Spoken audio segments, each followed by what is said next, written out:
Hey kids, you're about to listen to a comedy podcast. That means that none of this is medical advice. If you need medical advice or medical care, please contact your doctor. Welcome to the Jock podcast. Where we discuss fitness and health, and how to incorporate our modern understanding of science and medicine into our daily lives, but without it being so boring. I'm your host, drlennonsmith.com. I'd like to begin by apologizing to our listeners. We've received some feedback about the excessive amount of technical medical terms that I've been using, such as phlebitis and facts to document, fictions to document. So I'll try to temper my terminology to a simpler one in the future. Here to help with that is our producer, Cameron. Whoa, Dr. Lennon, I'm really sorry, but we got to stop already. Because you're not paying attention to any of the notes from our new sort of show coordinator. Yeah. Just the notes were... Yeah, no, okay, you're right. Well, it's just, okay, we brought in this, consultant / coordinator who we've been working with just to improve the quality of the show a little bit. Yeah. And one thing they pointed out was that we would probably do a little bit better as sort of like a morning radio drive time show. And they, you should be going by Dr. Love. The show is now Dr. Love and the Tootie Twins. I'm playing the Tootie Twins. Right. Both of them. Yeah. And you're Dr. Love. Yeah. No, So do we want to kind of just go back into it? Yeah, just go back into it, but just, put on your radio voice. Yeah, okay. Hey kids. That's it, right? That's the voice we want. Yeah, I guess so. This is sort of the introduction, so you're free to do what you want. Well, here to help with the next, and this is my most loving voice there is. This is time for the morning show. This is Dr. Love and the twins. Could you introduce yourselves real quick? Yeah. I'm Tristan, Tootie. We're the Tootie Twins. Right, named after how many of you there are.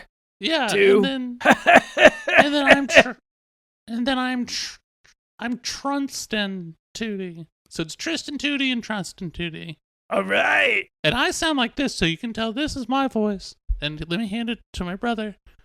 And then this is my voice. I sound like this. All right. Wow, thanks, Tristan. And and the other one for... That's all right. We got to stop again. I'm sorry. I'm just looking at more of the notes. You're spending way too much on the introduction. Okay. So they want less? I think they just want you to get to popular subjects more often, because that's a big thing. They say we're not engaging with Gen Z enough. Let's talk about things they care about. Which, I'm going to be honest, I don't know where you found this consultant, because I do a couple of these things I think are questionable. He says, talk about things that the kids on TikTok really care about. For example, the David Matthews Band, which I've never heard anyone call it the David Matthews Band. Oh, the David Matthews Band, my favorite band. Couldn't name a song, but as a band, I do respect them and how they appeal to my demographic, which is younger. And you don't have to do the voice while we're just talking. Well, okay. I'm just saying, you talk about Dave Matthews Band, the David Matthews Band. Well, hold on. I'm Dr. Love. So, I feel like if I'm going to do it, I got to actually commit and stay. No, do you not like this voice? But it says the kids are really into Chappie the Robot, which is from that movie Chappie from 10, 15 years ago by the District 9 guy or whatever. Yes. So sorry. I was trying to think of which Chappie you meant. Yes, that one. It says the kids are really into Eggs Benedict, which I Googled that. I thinking maybe it was a band or something, but I believe it's just the eggs. Yeah. And then it says Zoomers love Taos, New Mexico. So these are the subjects that you need to be hitting, I guess. Again, I don't know. You were the one that brought this consultant in, so I don't know who this is. Yeah, well, for one thing, let me just get ahead of this and say, you don't need to badmouth every consultant I bring in. Because this is not the first time, but it's certainly the latest time, and, I think Dr. Love was a good pitch. No, I 100% agree that Dr. Love and the Tootie Twins is a home run. That is incredible. It's just the focusing on what he is calling Zoomer interests, and these interests being the David Matthews Band, Chappie the Robot, Eggs Benedict, and Taos, New Mexico. This is where I'm starting. I guess I don't know. I'm not the consultant. Consultant. So you know what? You know what? It shows. It shows that you are not the consultant. So Tootie Twins. It's time for the Two Twin Corner. Give you a review of that movie, of the character of Chappie from that movie, Chappie. Oh yeah, we love Chappie the Robot, just like all Gen Zers do. They love Chappie. And the movie was in South Africa or something. It had that band Deontward in it. Speaking of bands, you know what other is a band? Dave Matthews Band. I don't know who that is. Do you mean the David Matthews Band?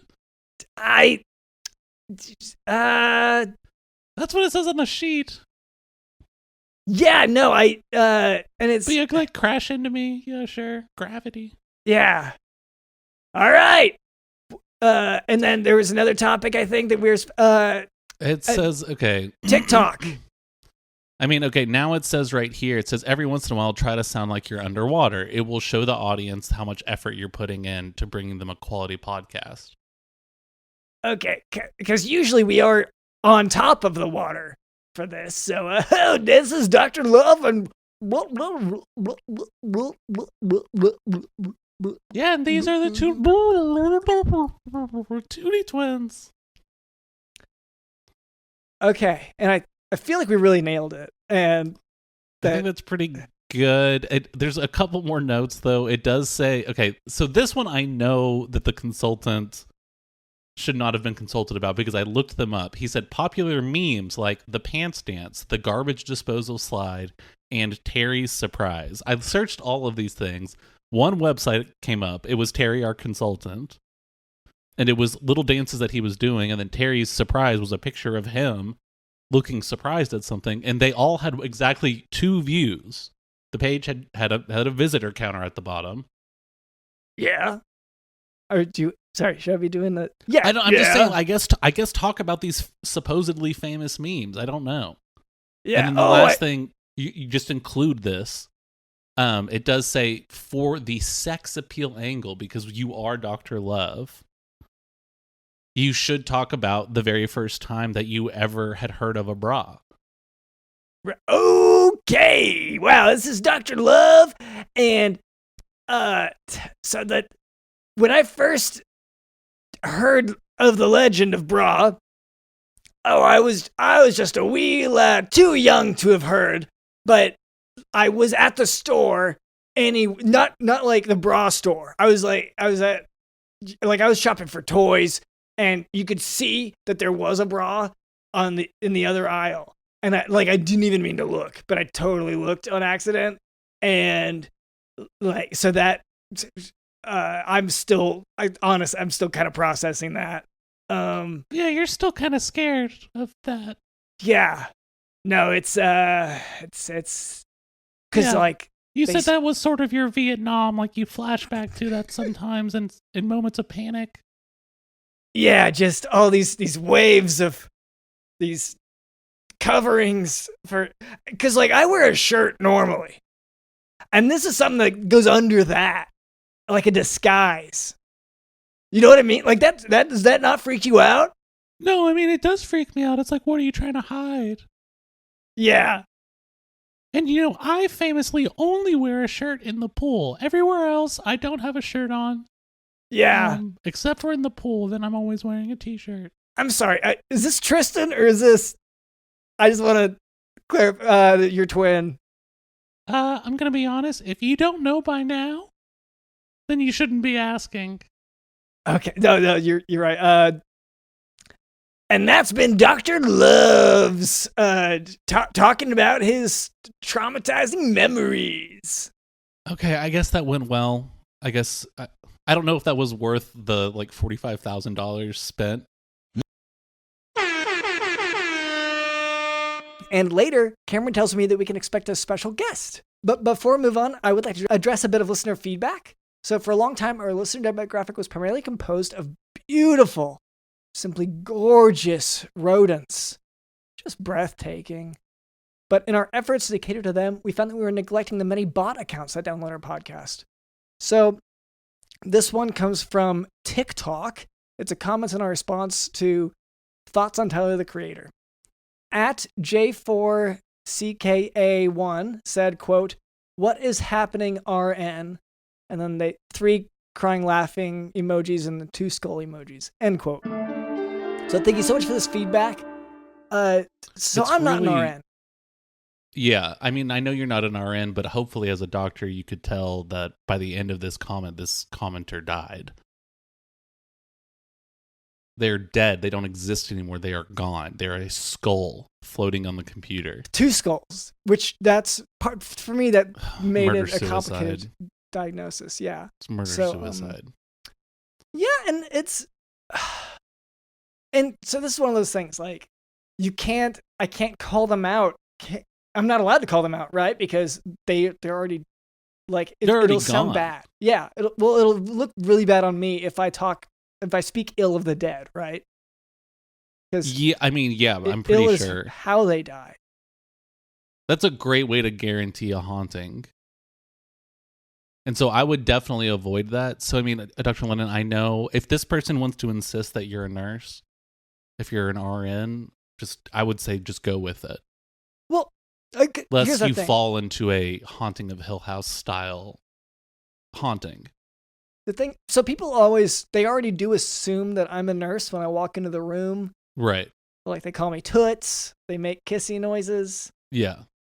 They ask me to fetch the doctor. And like, I know it's just because of how I look, you know? Right. It's people judging dress. you like, yeah, based on you say that like a nurse's get up is more comfortable than just your normal like surgery scrubs. It like that. I think that's objective. Like it's, you know, I'm a bit more of a lean build. So like the skinnier, the better. Come from Scottish heritage. So yeah, I like to wear something that lets it breeze through. You know what I mean? So like, we don't need to make it all weird. It's just like, yeah. No, it's just, I don't know. Like you're wearing like a 1950s nurse's, like almost like a Halloween costume nurse outfit. I've been to lots of hospitals and they're kind of dressed the same as everyone else. Like it's just like scrubs. Maybe someone has a coat on. It's like, you think it's because I don't like fill out the chest areas? Because like I'm, you know, whenever you're as kind of skinny as me, you can't. No, dude, you're busty as hell. Like you're stacked for sure. So like that's not an issue at all. But I'm just saying, like, I if you don't want people calling you a nurse, like this commenter who just committed suicide after murdering someone, then yeah, I would suggest maybe just like dress like everyone else. Okay, but then I will be a conformist, so I'm just... Yeah, no, I'll have to troubleshoot. Maybe I'll like go halfway and just like start wearing pants. Yeah, I would say start with just showing up to work at all. I would say that is probably more important. That doesn't sound like what a nurse would do. Yeah, I guess that's fair. Yeah. So hope that answers your question. Thank you so much for that feedback. Let's see, we have another comment, I think on the same TikTok. This is from @XEJISH. They said, quote, "Hey bro, we should start a podcast," end quote. So thank you so much for this feedback. Cameron, are they talking to you? Yeah, I mean, yeah, Dr. London, I think I'm being called up to the big leagues.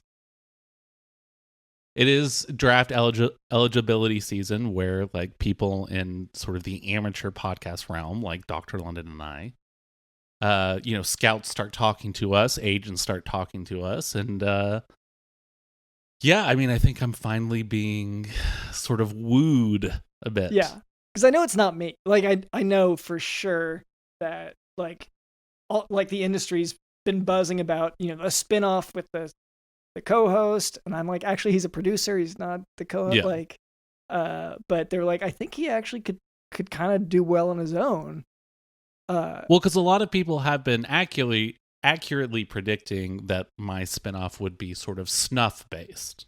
Yeah. You know, That's actual, real, you know, just showing like the real stuff. Yeah. Getting down to the nitty gritty of, you know, kind of like running people over with my car and stuff. Yeah. No, and that has gotten a lot of press. Yeah. Yeah.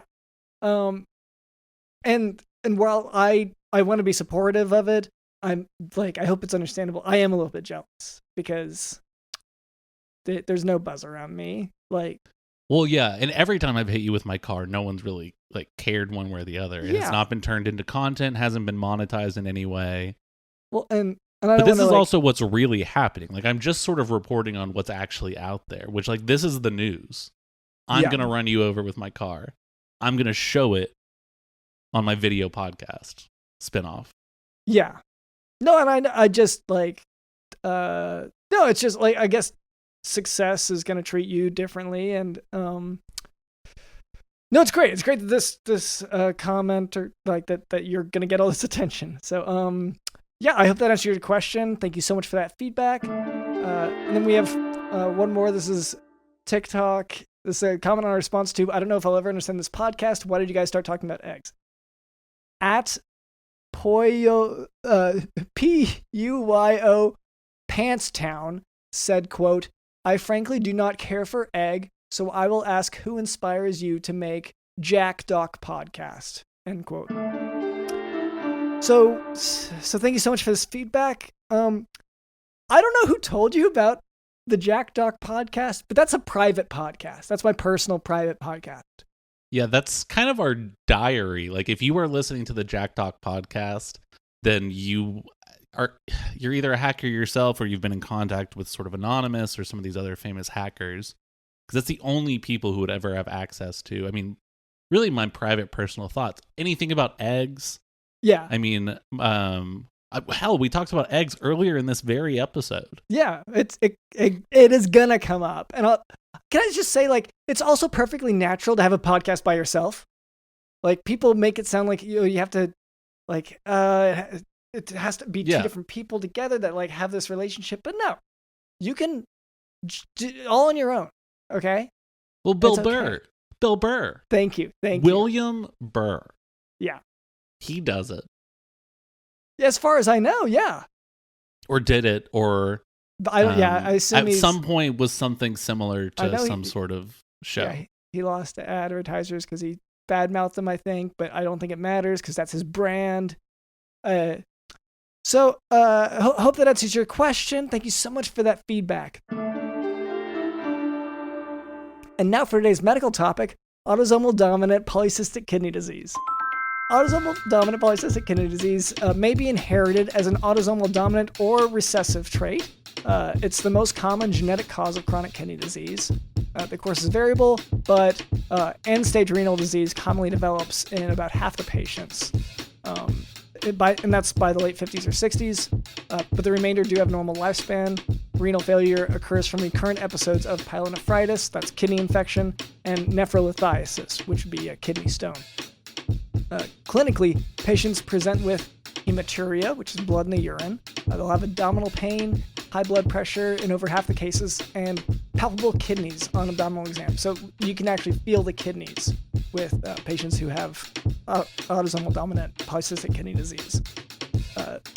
Additionally, well, because in the normal human body, we don't know where the kidneys are. This is sort of a fun thing that people don't know about the kidneys, is that until you can feel them, until they're inflamed or something happens where you can physically feel them, no one knows where it is.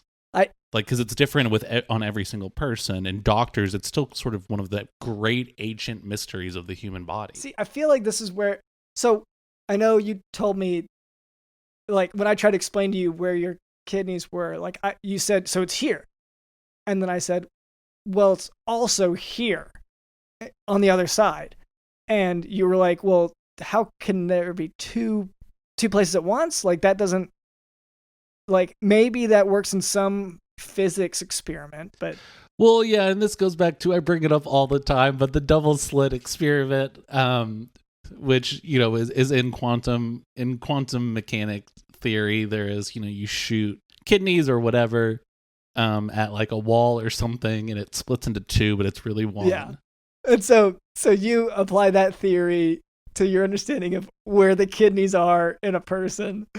But so they're just two kidneys. Like, it's not like there's one kidney in multiple places. It's that there are two Well, there was the one, and then once you like shot it through that wall thing that had the slit, the double slits, then it splits into two. But even though it's technically still one thing, it's three body problem. So additionally, autosomal dominant polycystic kidney disease has a number of associated findings and complications. The most notable being intracerebral berry aneurysm. So these are blood vessels in the brain, and the aneurysm is whenever one of those blood vessels sort of expands. Most don't rupture, but they get basically thin and expansive. Patients with autosomal dominant polycystic kidney disease can also have infection of renal cysts, bleeding into those cysts, renal failure late in the disease, as I said, kidney stones, heart valve abnormalities like mitral valve prolapse. They can have cysts in other organs like the liver, spleen, pancreas, brain. They can have diverticula in the colon, abdominal or inguinal hernias. So they can have a sort of a litany of issues accompanying the kidney issue itself.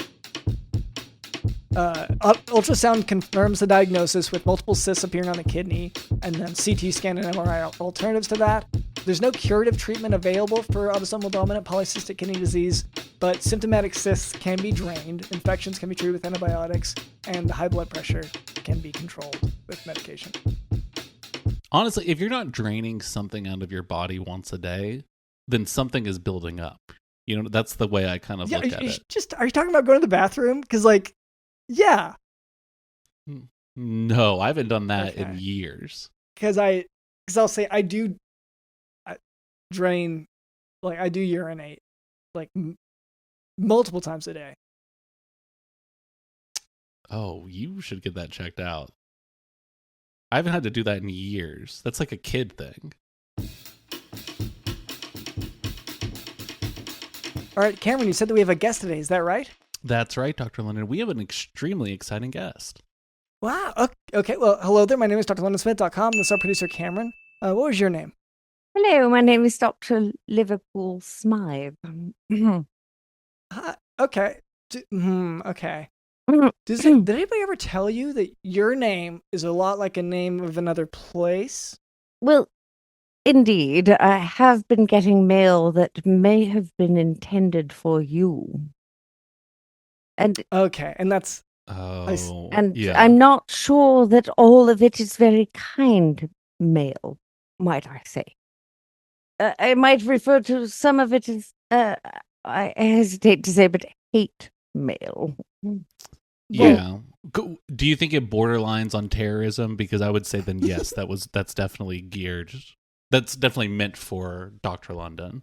Well, and it depends on who's delivering it to. Like, was it delivered by the hate mail man? Well, it's been delivered to my personal mailbox at the Oxford Henley Institute, where I work as a professor of antiquities. And I at first thought, oh, my goodness, my mailbox is quite full of mail.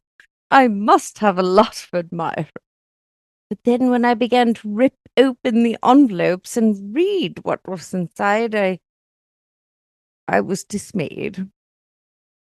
Thank you. Yeah, we get that a lot. Thank you very much.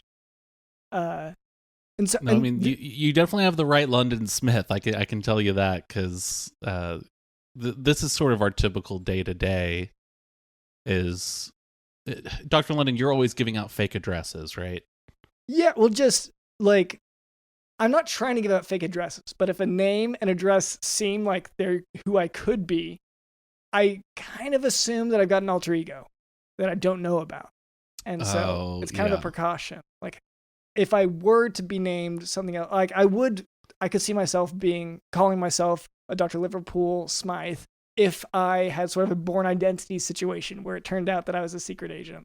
Oh, wow. Not a Dr. Jekyll and Mr. Hyde, but a born identity situation. Yeah, that's right. Yeah. Well, because my life is so action-filled and packed also. And you don't know who most people are in any given room. Yeah, and I got the glowing microchip thing stuck in my body. Dr. London will walk into a super Target and be like, why don't I know the names of any of the people here? This must be a born identity situation. It must be difficult. Thank you. Yeah, I appreciate that empathy because, like, I don't know if... do you have super Targets over in across the pond? Oh, yes, indeed. We do. Okay. I don't tend to frequent them because I am a minor celebrity myself. Oh, so everyone there knows who you are? Everyone in my environs, but clearly these envelopes, these missives, these post stamps come from everywhere. I've seen them from Kentucky, from North Dakota. Do you have enemies in every state? Yeah, do you have a South Carolina enemy? I think that might be the only one missing. Dr. London's been collecting them, sort of like people. What am I trying to say? He's got one of those big maps where people collect state quarters, but in each of the little quarter slots, he'll put in like the face of someone who wants him dead. Well, yes. When I did rip open some of these envelopes, I must describe some of the invective was shocking. I would love to hear. I mean, actually, I want to get to know you a little bit before we get into it. But I am curious to hear about the letters. But I want to, Miss Liverpool. Who are you? You work Smythe. at Oxford. It sounds like Doctor Liverpool. Yes. Doctor, I am a doctor. I am a professor of antiquities. I truly fear that I have been mistaken for some sort of medical person. Yeah, I have the same fears. But go on. Well, yes. So some of the hate mail I've received, it said one of them, I could read it right now. It said, I was stricken with dropsy and you failed to give me worthy medical advice. I am now in a coma. And okay, and are you sure this wasn't addressed to you specifically? It's quite possible that I did do something Yeah, wrong. At any point when you're working in the field of antiquities, do people like fall into comas at all? It does happen. Sometimes an effluvium rises from a sort of a, sarcophagi and things like that. That sort of thing does happen. Okay, so like problem solved.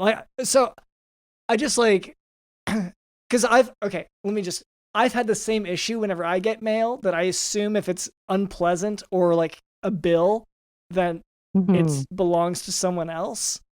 And you just throw it away. No, I ship it usually to someone who's with a name kind of like mine. So once again, it's a very much could be a born identity situation, and I just want to be prepared for that. So I'm wondering if you've gotten this hate mail, I assume because you have so many antiquities. Dr. London, you're really trying to distance yourself from these letters. Every day when you come home from work, you always say, like, another comma. Well, yeah, just because we all get them, and so I'm just saying, yes, we all catch a case of the comas. It happens to everyone. Why are we singling me out whenever this person over in Britannia is getting the same treatment? Well, they're at least receiving the letters that you have shipped to Dr. Liverpool. One of them was titled to Dr. Liverpool Smythe, and it had a little heart symbol above the O. Misplaced. I was gonna say people always do that above a lowercase I. You can do that over any letter. Any letter. It's like an umlaut or sort of thing. And it looks like other languages. Yeah. People are actually pretty impressed. What did the letter to Dr. Love say? It said simply, I wear a shirt normally. Okay. No, that one might be That's mine. all it said. That's all it said. And I was how am I to take this? Should I be excited or scared? I don't know which. I mean, Dr. Lennon, you have to acknowledge that this was clearly directed towards you. That one's me. So I've been kind of protesting shirts lately, and not not like in a weird way, but like sometimes I do get into politics, and this is just kind of an area that I feel strongly about. Like, I don't think people should wear shirts. Just bottom line, don't think it should happen. When we were born, Unless you're suffering from the heartbreak of psoriasis, in which case you should probably be well, wearing and then shirts. this is one of those things where, like in politics, you really can't say, "Oh, this is the rule," except for this. Like, really, you're gonna just have a blanket rule. That's how it's gonna be. Just how things work. So I love seeing this someone may have debate. written, Just brilliant minds on either side of an issue, back and forth. It's like Challengers. It's like the tennis. It's like a it's like the tennis tennis match movie or Challengers. Tetris. Zendaya's here, etc. yeah, I fear, Dr. London, that I have been mistaken for you, and I fear that your haters and everyone who hates you, which would be your haters, have come after me. I'm an innocent antiquities professor. Well, I maybe opened a grave or two. yeah. Could at least a few of these letters be directed towards you? Like, are a few of them about like, hey, stop digging in that grave, that's mine? One of them referenced fluid-filled sacks. That could go either way, I feel like. yeah. The problem is that these are letters that everyone gets. Like, everyone has stuff about this. This is pen pals. This is what they write about. So, like, to try to blame it on any one person is like, well, this is, I would say, generic hate mail, right? And the only reason I can tell, even with the shirt one, that it is hate mail is because the hate mailman would have delivered it. Like, right. This is one of those things. I guess a lot of people don't really even know how that industry works, but on an international level, they had to create a system parallel to the mail system that is just the hate mail system because of how much hate mail Dr. London was receiving. So I don't know what it is in the UK, but in the US, we have the USPS, and then we have the USHPS. Yeah. That's where most of our tax dollars go to at this point, just because there's so much coming in. Yeah, which is really tough because, like, we gotta boost that military. We gotta get more funds toward the military. But ours is fully funded, as is our healthcare. It's UK hate mail. It was fully funded. Sorry, America. Yeah. The only thing London always says, he doesn't want people here to have health care. What is the reason for it? Well, if you really care about your health, you'd talk to me about it. Yeah, it's solely based on, like, I guess you wanting to get more clients. And I've told you, like, they'll still be covered in a different way. So having universal healthcare doesn't really affect whether or not people are sick. No, but I think it's like almost a pun to say, like, healthcare. If you really cared about your health, which is, it's really just switching the words around, but I say it as if there's a pun in there. Right. And then that they should go to me about it. And you're saying this to patients that are going to you, but just like, you should have gone to me earlier if you didn't want this illness. Yeah, I say earlier, or like at a better time, or something. Like, sometimes it's pretty hard to come up with an excuse for why I missed it. But oh yeah, these are returning patients. Oh yeah, no, and like, I should have caught this diagnosis a while ago. Oh boy. Are there some that do not return? I wouldn't. It's hard to, like, to keep track of a negative space. You know what I mean? Mm-hmm. Like, well, and you stop tracking the ones that enter into a coma just because it was throwing off the rest of the statistics, like the rest of your, like, kind of daily. It's these outliers, numbers. It's these crazy outliers that they're mostly comatose, and eventually, if you have enough outliers, then and this is like just a statistical thing, it can make your normal stuff look like outliers instead of the real outliers, which is all of my patients that are in comas. So, well, this is like how people talk about, like, how the neighborhood I live in, it has all of this crime or whatever. But when you eliminate my kind of nightly dog napping ritual from the equation, we don't have crime. It's just that I'm committing, 60 to 70 felonies on a given weekend. And it throws off the curve. And so people have this just terrible idea about our neighborhood and how unsafe it is. Yeah, it's an outlier. Or not now, whichever one makes your point. Yeah, just whatever I was saying. Yeah. Does that answer your question, Dr. No Liverpool? question, no question. I feel the same when I go to plunder a gravesite filled with ancient antiquities that maybe have a curse on them, and I plunder them, but it's just one. There's so many out there. Okay, I Go ahead. I was sort of thinking that all this mail was London's. But now that I know that you're sort of digging up all of this curse-ridden stuff, I feel like a few of these have to be like directed towards A you. small smattering are directed Yeah. toward me. Yes. Well, can I read one of them? Just to see? Go ahead. Yeah, okay. This one, it might be toward me. Wow, you dug up my husband again. How many times is it this week? 47? At a certain point, do you not get tired of digging up the same? There are other graves out there. There's a hyphen. They cut themselves off in the writing. P.S. Love you. See you at lunch. Kathy. Did they use a rude emoji? Yeah, well, it's stickers. It's a lot of stickers. Yeah, but they are I know very rude and perfectly colorful. well who got it. Fuck them. I'm Okay, 'cause sorry. I thought Is that might have been okay? for me. Sorry. Oops. Oh, we'll Okay. bleep out their Oh, name. thank you. No worries. Yeah. Okay. So that was because now I am thinking like that could have been for either of us. I feel like. Well, yes, it could go either way, really.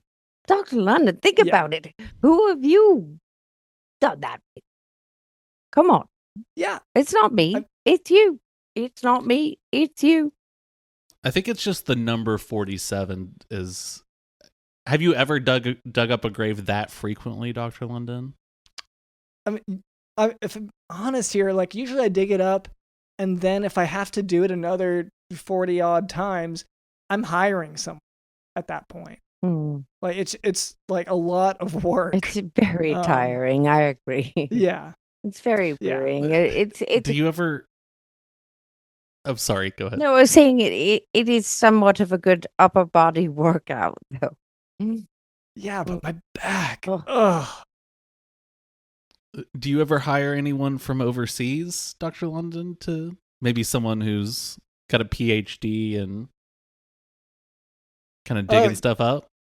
I mean, like it's whoever I find on Craigslist usually, but yeah, I don't hire anyone who's below the doctorate level because I want to be working with my peers. So, yeah. And Dr. Liverpool, do you ever kind of offer up on Craigslist your skill sets? Being a professor is a difficult livelihood. We don't make as much money as we ought, given our education and all that. So sometimes we have to farm ourselves out to move furniture or dig up a garden bed or, walk a dog. That sort of thing. Right. And excavate a tomb. That dozens sort of of times. thing, yes. When I see this kind of thing on Craigslist, like I cover flights and whatever, like that's not a problem. And they're like, oh, I can be there in whatever, 12 hours with the time at the airport and everything. I'm like, yeah, okay, good. They're always so jet lagged though. I guess that's the biggest downside to it. Okay, so I think at this point we've established that some of this hate mail is directed towards both of you at the same time. Wow. At first we were trying to sort out which is which. I think it's all sort of the same, especially Dr. London. Could you read another piece of hate mail real quick? Indeed. Yeah. It says, toots. Nice bra. sex appeal, fine Scottish skirt. What do you think of that? Who's that directed toward? I want to say my father, honestly. I think you're right. I don't want to. Like, I know his hate mail has gotten mixed up with mine because we're both named drleonardsmith.com. He's junior. So it's definitely, it's been an issue before. And I just, it's so weird to be like, hey, Dad, I got your mail. It seems personal. I agree. It's so awkward. Yeah. So yeah, so now we firmly established that we're both getting hate mail that's maybe the same thing, and also my dad. Yeah, your dad knows what a bra is, I guess. Yeah. Cameron, you want to read one? Yeah, I'd like to see. Okay, so this one says, "You killed her. You killed her. You killed her. Why did you do that? It seemed really, really unnecessary. We just came in for a regular checkup. Love." Not sure that one was meant for me. Maybe. It just says love at the end. Okay. Well, Dr. So Liverpool... that could be directed at Dr. Love, or it could just be signing off. Okay. Well, that doesn't sound like me. Dr. Liverpool Smythe, you sure that's not you? Because, like... Was the love written with a heart symbol? Oh, yep, right over the O. Boom, that's my friend Cindy. Oh, wow. Yeah, sorry, I completely lost my accent there. Because Cindy is a bitch. But so sorry. Oh, okay. Do you have to bleep that out too? I should have asked. Possibly. That word, I don't know if it's banned in America yet. But like with the way cancel culture's been going, oh my gosh, it's probably going to be banned. So let me just tell you, Cindy has a host of menacing ancestors who she sent after me numerous times. Really quite nonsense. So what? I dug up Granddaddy's grave that one day. There was an amulet in there. Oops. When you say that she has a host of ancestors that she sends after you, when you hear send after, do you think that means that you dug them up? For me, I'm not a professor. Like, I don't work in antiquities, so I don't know the terminology as well. I just want to make sure I'm tracking properly. I understand her rage. I did go into her backyard where she buried the various family members. I was looking for a specific urn to add to my collection. Okay, yeah, no, we've all done that. I might have dug up. I got a spade, and then I got a shovel, and then I got a hoe, and then I got a digger, and one of those things you do to edge your garden bed. One of them. Yes, you know it well, boys, don't you? Well, huge fans of edging. Yeah. He wasn't happy with me. And sorry, was the man who sold you the tools wasn't happy with you? Oh no, my friend Cindy. It was her backyard. Okay. I dug it up quite a bit. But I did find some trinkets.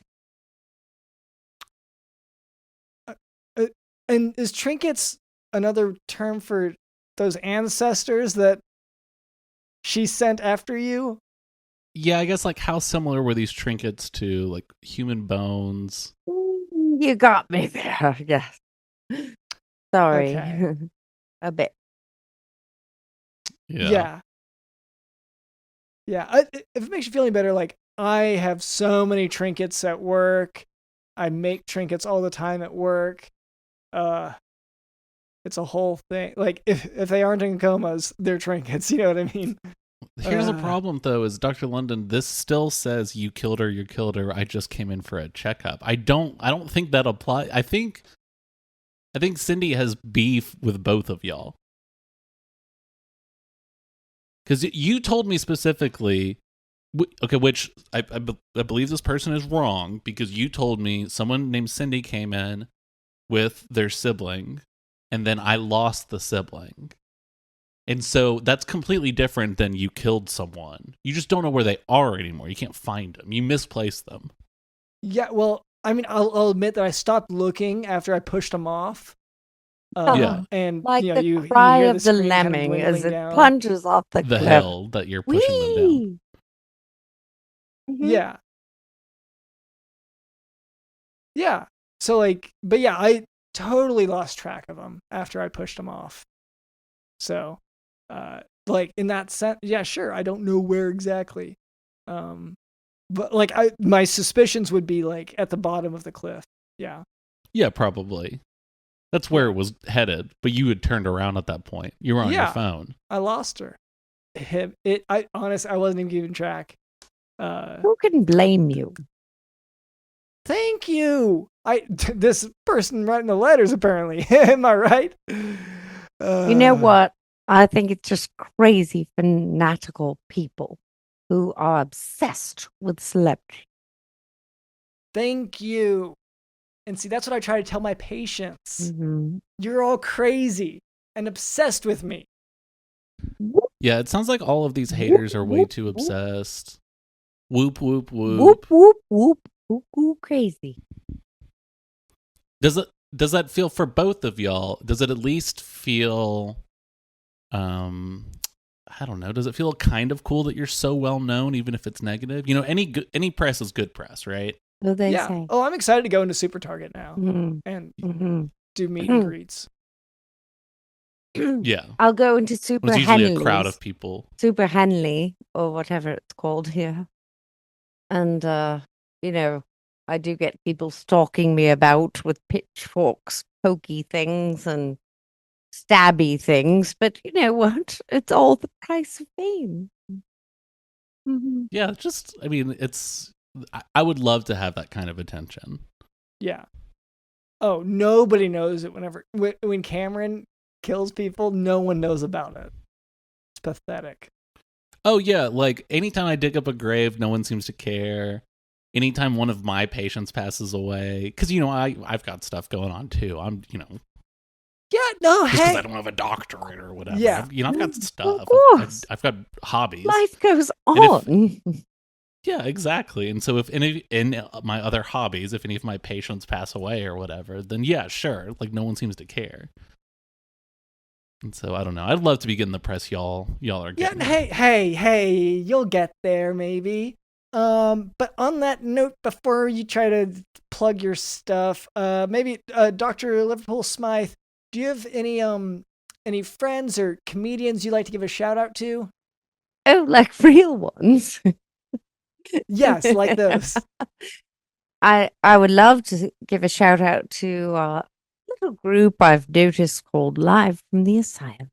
Live from the Asylum. Okay. Oh, yeah. You could find them on Instagram and perhaps Facebook. And they stream live. Well, I believe they just streamed their last episode of this season. And thus, they will now be taking a hiatus. But you can also go back and watch the other episodes. You cannot see them now. Oh, you could find them on YouTube. Yeah. And I'll say, you might actually recognize a couple guests at some point. And also this guest as well. All right. Well, thank you so much for coming on, Dr. Liverpool Smythe. It's nice to know that I'm not alone in the hate mail world. And like, it is such a hate mail dominated world. I down with the patriarchy. But thank you for being on. Thank you so much to our producer Cameron. Thank you to Digital in the House.